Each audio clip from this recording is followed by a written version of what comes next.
to my automotive show, Kenyan Enthusiast. Today on the show talking about the all-new Mercedes Benz S-Class. My question is the all-new S-Class is the best S-Class ever made? It's no longer about its rivals, and we know it's how far superior to its rivals. It's a question of within itself.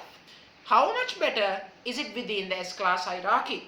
We will find out by end of this episode. Don't worry, I will compare to its rivals as well, so nothing to be concerned of. Now let's get to this. Before starting the show, I want to say hit the bell icon, subscribe to my channel, and agree, and put your opinion on the comment section whether you agree with me or not. So let's now start off the show. Now the Mercedes-Benz S-Class has by far been the leader of full-size luxury cars, I guess for a long time, probably since the 1950s. Mercedes' heritage has been evolution then revolution.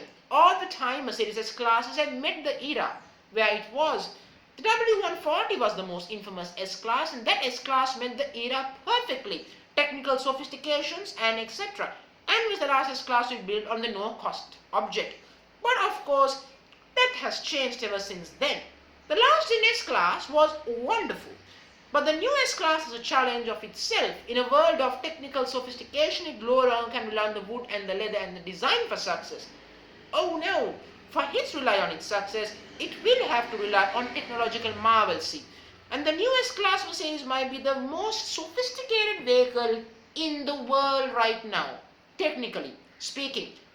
You can debate me on that, but I don't consider Tesla a technological advancement, considering Tesla only has an infotainment system, which I like to call it bullshit in a certain way. It's nice, but it's if you want an infotainment system, they should sell infotainment system on itself, not the car. But of course, the new S-Class comes in 4-door saloon form only, rear-wheel drive or all-wheel drive is most model comes in, 9-speed automatic, and so I will mention few models for you. The S400D comes with a 2.9-litre inline 6-mile hybrid diesel with 325 horsepower, or in horsepower form 330. And then you get, of course, the S500. It loses the V8 and then it gets a 3-litre to a turbocharged inline 6 engine with a mild hybrid technology with 429 horsepower. Good? I think it's fairly impressive. Then you get the S580E, which is an inline 6 plug-in hybrid with 510 horsepower. That's nearly the same as the current outgoing S600 with a 6-litre V12. And you have the S580L, I like to call it long wheelbase models, with 500 horsepower. Now these two models, the 580E, the 580IL, those coming out next year. Prices wise, I would presume they start well over $100,000. Now I told you the specifications, but let's compare. I want to compare a certain model and then compare it into. Now I want to start off by comparing the S580E model because it has, as I said, the numbers. I would want to compare that to, let's say, to a BMW 750iL in terms of engine specification. It has a twin-turbo V8, as we all know. It makes more than 500 plus ponies. So in that regard, it makes sense. And it also makes 60 less than the Audi W12. Now you might think I'm finding a strange comparing it to it, because at the moment it's the most expensive S-Class you can buy in the future and in the upcoming future. But Mercedes claim the new S-Class is a technological marvelcy, and I see in the pictures, I can assure you it truly is. There always been said that there's only been a single top 5 full-size luxury cars in the world since 1989. That's Mercedes Benz, BMW, Jaguar, Audi and Lexus. That top 5 for me hasn't changed.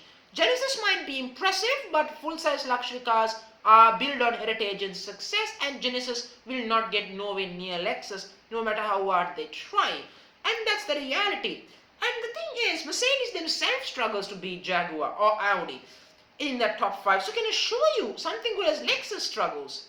But the S-Class has something else of a party piece. Now, I will talk about the future variant. There is expected to be a S63 AMG variant, which is a plug-in hybrid with expected up to nearly 700 horsepower. If that doesn't blow BMW off in terms of horsepower, I don't know what it is. Now, of course, you might argue and say, what about the Mercedes styling? Some people say it looks a bit dull. I like to call it modern. The current S-Class, which is out of production right now, is a fairly good Mercedes. However, its styling is old school, very big and muscular. In the old school way, the new S-Class is modern, sportier, giving more younger character to the S-Class, less of the older clientele. I guess it makes sense a Mercedes to do that. And of course, as would you know, I would say the interior is probably the best in class by a margin. And if people think Audi is A8 is good, I'm sorry, the Audi A8 is still not good enough. Don't fall for the words. Look, Matt Watson is one of my I like him, but unfortunately he's not right when it comes for Audis. Audis are still suffering from the same brand reputation struggles they had in the past. You don't want to buy Audi 8 if you have over 100 grand to spend. You buy a Mercedes or a BMW. That's the reality about it.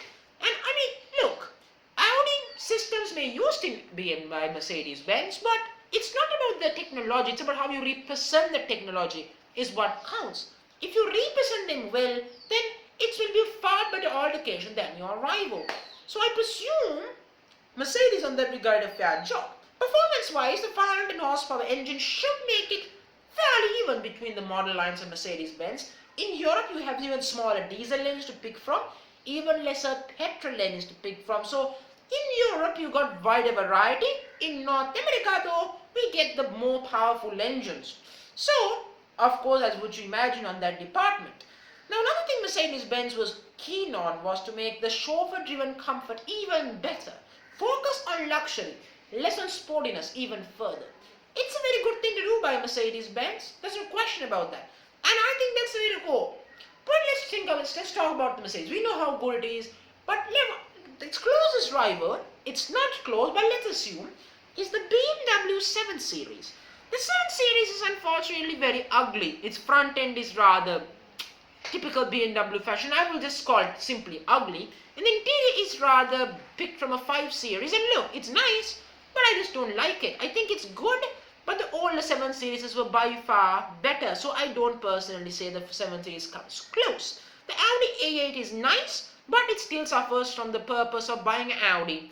You can't afford a Mercedes, that's why you buy Audi. And the Jaguar XJ that's upcoming, obviously, should also be certainly playing in the way. Now, the Jaguar XJ is going to be an EV. So, I presume that argument could shift around the battle because it's an EV and there will be not an EV in the XJ, so that relies on the situation. The Lexus LS is always meant to compete around them, not to beat them.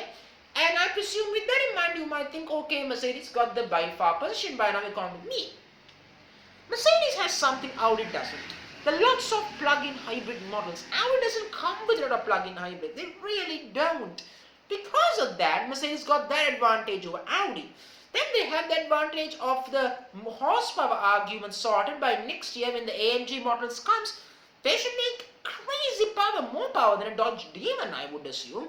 So, I guess Mercedes-Benz have done things right in a fair, assuming way. But you might still say, okay, what about the styling? I'm going to say just live with it. That's totally fine. Like the Rolls-Royce Ghost, it was an evolution. In the case of Mercedes, they prefer to go on the evolution route, but with a hint of revolution to it. And I no doubt the S-Class styling will go around for the E-Class, the C-Class. I wouldn't be surprised on that. And some people asked about the infotainment system having very, very less buttons. I'm sorry, don't blame Mercedes for that. Blame Elon Musk and Tesla for that. It's his fault that we are living with no buttons in our Mercedes. It's not Mercedes' fault. Apparently, we compare Tesla Model S, which is very cheap and not very nice to drive or nice to look at or nice interior, to S-Class on technological forefront. So, what would Mercedes do if you keep putting a technological hit on? They have no choice but to do that. In short, I'm going to say the new S-Class is perfect. Is it better than W140? No, the W140 remains the best S-Class ever made. But is it the segment leader? Absolutely. The best full-size luxury car ever made. But not with the W140. And that concludes my video on the Mercedes. And of course, the more videos will join me in the future and look at my previous episodes on the Rolls-Royce Ghost, so you get an idea where my theme is going on this video, get an idea. So thank you for joining my show. Hit the bell icon, hit the like button and subscribe to my channel. Thank you very much.